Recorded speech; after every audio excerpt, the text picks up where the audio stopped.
आपने अभी तक हमें एसएससी के सवालों की गांठें तोड़ते हुए देखा है, अब आप देखेंगे कि यूपीएसआई के सवालों की गांठें कैसे टूटेंगी। ये मेरा कोर्स आ रहा है और इस पे लिख दिया एडमिशन ओपन नाउ। ऐसा एडमिशन ओपन जैसा कोई ऐसा नहीं कि ये कोई पेड कोर्स है, ये फ्री कोर्स ही है और रिजल्ट ओरिएंटेड अप्रोच मैं इसमें सिखाने वाला हूँ। मैं इस तरीके के सवाल को अप्रोच करूंगा तो मेरे सबसे पहले निगाह ऑप्शन पे जाती है। मैंने देखा ऑप्शन तो भाई बहुत दूर दूर है, 60 है, फिर 70 है, फिर 90 है और फिर 80 है। इतने बड़े बड़े ऑप्शन है।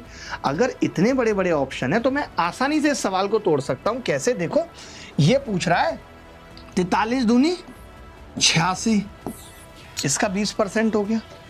54 दूनी 108 दूनी 216, यानी ये हमसे पूछ रहा है 216 से ये कितना कम है, ये पूछ रहा है। इतना ही तो पूछ रहा है। बोलो भाई, तो आपने कहा हाँ इतना ही पूछ रहा है। तो मैंने कहा यार मैं अगर इसे 3 से काटूं तो ये 29 आ रहा है, क्योंकि लगभग में निकालना है। इसको 3 से काटूं तो ये 72 आ। मैंने कहा यार ये तो अभी भी शॉर्ट नहीं हुआ, ऑप्शन तो दूर दूर है। इसको 30 कर लेता हूं और इसको 70 कर लेता हूं। तो आपने कहा इस हिसाब से ये इससे 4 कम है 7 में। 4 7 का मतलब हो गया लगभग 57%। अब 57% के करीब कौन सा ऑप्शन है? 60%। ये उत्तर हो गया। यानी हमें एग्जैक्ट उत्तर नहीं निकालने होते। ऐसे मैं आपको हजारों सवाल दिखा सकता हूँ, जीडी में आए हुए, डीपी कांस्टेबल में आए हुए।